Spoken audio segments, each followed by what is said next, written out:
கிரீடம் ஃபேன்ஸுக்கு வணக்கம். ஆர்சிபி ஒரு ஹியூஜ் வின்னுங்க. இந்த மாரி ஒரு வின்ன தான் எதிர்பார்த்தோம். நெட் ரன் ரேட் அப்படிங்கிறது எங்கேயோ எகிற போகுது. ஸோ பிளே ஆஃப்க்கான வாய்ப்பு அப்படிங்கிறது ஏற்படுத்திக்கிட்டே இருக்காங்க. இன்னும் 3 மோர் கேம் டூ கோ அப்படிங்கிற மாதிரியான சிச்சுவேஷன் ஆர்சிபிக்கு வந்திருக்கு.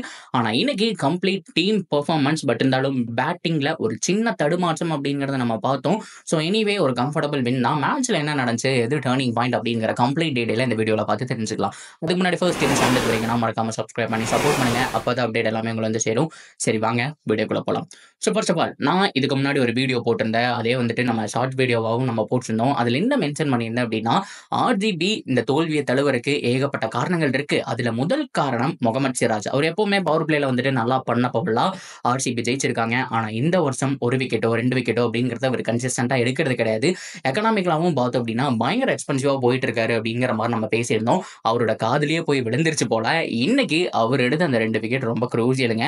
ஆரம்பத்துல அவர் தான் ஆரம்பிச்சு கொடுத்தாரு. ஸோ அதுக்கப்புறம் சரமாரியான விக்கெட் கம்ப்ளீட் பவுலிங் பர்ஃபார்மன்ஸ் அப்படிங்கிறது இதுதான். ஸோ நான் கூட என்ன நினைச்சேன் அப்படின்னா, என்னப்பா ஒரு எஸ் தயால், ஸோ அது மட்டும் இல்லாமல் வைசாக் விஜயகுமார், அதுக்கப்புறம் வந்துட்டு ஒரே ஒரு முகமது சிராஜ், ஒரு ஃபாரின் ஃபாஸ்ட் பவுலர் இல்லாமல் போறாங்களே, கஷ்டப்படுவாங்களோன்னு நினைச்சப்போ பரவாயில்லைங்க, எனக்கு கம்ஃபர்டபுளான ஒரு வின் சொன்னோம். ஸோ எல்லாருமே வந்துட்டு நல்ல பவுலிங் போடாங்க. ஸோ எல்லாருக்குமே விக்கெட் கிடைச்சது. ஸோ அந்த அளவுக்கு பார்த்தோம் அப்படின்னா செம்மையான ஒரு பவுலிங் பர்ஃபார்மன்ஸ் அப்படிங்கிறது ஸோ ஓவரால் எல்லா பிளேயர்ஸ் கிட்ட இருந்து வந்துச்சு. ஸோ கொடுத்தவங்க எல்லாருமே ஓவர்ஸ் வந்துட்டு சிறப்பாக போட்டாங்க. 140 அப்படிங்கிறது ஹியூஜ் டோட்டல் கிடையாது. சில டைம் வந்துட்டு ப்ரெஷர் ஏற்றி விட்டுரும் இந்த மாதிரியான டார்கெட். ஸோ இப்போ அடிக்கிறதா நம்ம அவுட் ஆகிறதா அப்படிங்கிற மாதிரியான சுச்சுவேஷனுக்கு தள்ளப்பட்டுரும். ஆனால் ஆர்சிபி அந்த மாதிரிலாம் இல்லாமல் Virat and Faf du Plessis ஃபேண்டாஸ்டிக்கான பார்ட்னர்ஷிப் அப்படின்னு சொல்லணுங்க. அண்ட் ஃபேஃப் டு பிளஸி பொறுத்த வரைக்கும் நான் சொல்லியிருக்கேன், இந்த மாதிரி பிளே ஆஃப் ரீச் பண்ணுறது, ஸோ இந்த லீக் மேட்சஸ் உடைய இந்த லீகுடைய கடைசி மேட்சஸ் எல்லாம் இருக்கு இல்லையா, ஸோ இந்த இதெல்லாம் வந்துட்டு பெட்டராக பர்ஃபார்ம் பண்ணுவார். ஸோ இது மட்டும் கிடையாது, சவுத் ஆப்பிரிக்கா T20 ஃபர்ஸ்ட் வந்துட்டு ஒரு 7 மேட்ச் 8 மேட்ச் ஆடவே இல்லை. ஆனால் அதுக்கப்புறம் குவாலிஃபை ஆக போற ஒரு டைம்ல அவர் ஃபார்முக்கு வந்தது அப்படிங்கிறது வந்துட்டு ரொம்ப க்ரூசியலா இருந்ததுன்னு சொன்னோம். ஸோ அதே மாதிரி எனக்கு என்ன ஒரு பேட்டிங் டிஸ்பிளேஸ்மா பிரிச்சுட்டாருங்க.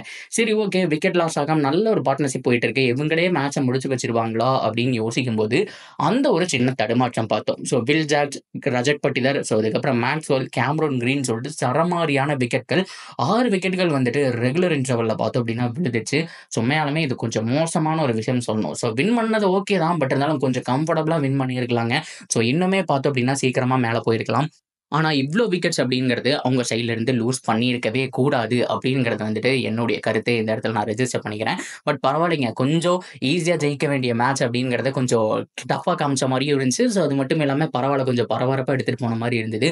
ஒரு சமயத்துல தினேஷ் கார்த்திக்கும் ஸ்வப்னல் சிங்கும் ஆடிட்டு இருக்கிறப்போ 6 விக்கெட் போயிருச்சு, ஸோ டபுள் டிஜிட்ல ஸ்கோர் இருக்கே அப்படிங்கிற மாதிரி தான். ஏன்னா அந்த இடத்துல ஒரு 2 விக்கெட் விழுந்திருந்தாலோ பவுலர் வந்திருந்தாலோ ஸோ மேக்ஸிமம் அவங்க வின் பண்றதுக்கான சான்ஸ் இருக்கு. என்னதான் பால்ஸ் அதிகமா 40 பாலுக்கு உங்களுக்கு 15 ரன் தான் வேணும் அப்படிங்கிற மாதிரி சுச்சுவேஷன் கூட, ஆனா 4 விக்கெட் அப்படிங்கிறது பாசிபிள். அந்த இடத்துல தினேஷ் கார்த்திக் அடிச்சு முடிப்பாருன்னு பார்த்தா ஸ்வப்னல் சிங் பார்த்தோம் அப்படின்னா ஒரு 4, ஸோ அதுக்கப்புறம் ஸ்டீல்ல ஒரு 6 அடிப்பார். அப்படியே கண்ணுக்குள்ள ஒத்திக்கிற மாதிரி இருக்கு. அதுதாங்க வின்னிங் ஷாட். ஸோ ஆர்சிபி பொறுத்த வரைக்கும் கம்ஃபர்டபுளா வின் பண்ணிட்டாங்க. நெட் ரன் ரேட் எங்கேயோ எகிரிடுச்சு. ஓகே, அதெல்லாம் இப்போ பிரச்சனை கிடையாது. கம்ஃபர்டபுளா மூவ் பண்ணிட்டு இருக்காங்க. ஸோ மீதி 3 கேம் இருக்கு. 2 ஹோம் கேம், 1 அவேன்னு நினைக்கிறேன். ஸோ அதுல ஒரு home game Chennai super Kings கூட விளையாடுறாங்க. அது ரொம்ப ரொம்ப ரொம்ப ரொம்ப முக்கியமான மேட்ச். அண்ட் தர்மசாலாவை பஞ்சாப்பை வந்துட்டு மீட் பண்றாங்க. ஸோ இப்போ சிஎஸ்கே தர்மசாலாவை வந்துட்டு இருக்காங்க. அவங்களோட மேட்ச் முடிஞ்சோடனே ஆர்சிபி அங்க போயிடுவாங்க.